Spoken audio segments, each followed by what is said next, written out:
રાજકોટના જસદણમાં નેશનલ હાઈવેના બાયપાસનો થઈ રહ્યો છે વિરોધ। આ નવો બાયપાસ રદ કરવાની માંગ સાથે વેપારી અને ખેડૂતોએ વિરોધ નોંધાવ્યો। બાયપાસના કારણે ખેડૂતોની જમીન કપાતમાં જવાનો દાવો થઈ રહ્યો છે। બાયપાસના કારણે કેટલાક મકાનો કપાતમાં જવાનો પણ દાવો છે। જો કે હાલનો 30 મીટર સંપાદન થયેલો બાયપાસ જ ચાલુ રાખવા માટેની માંગ કરવામાં આવી છે।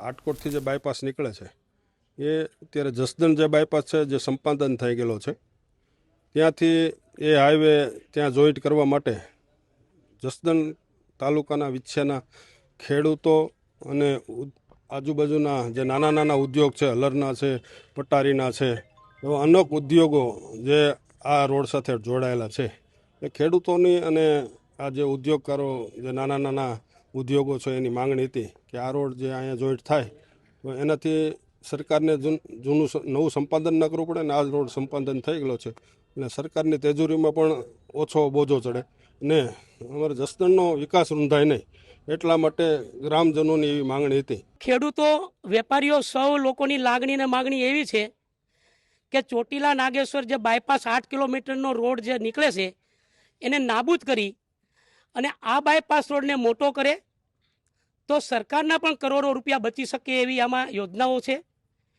જો સરકાર એવું વિચારે કે આ બાયપાસને મોટો કરી દે તો સરકારના પણ કરોડો રૂપિયા બચશે। એટલા માટે આજે સૌ ખેડૂતો, વેપારીઓ આવેદનપત્ર દેવા આવ્યા છે।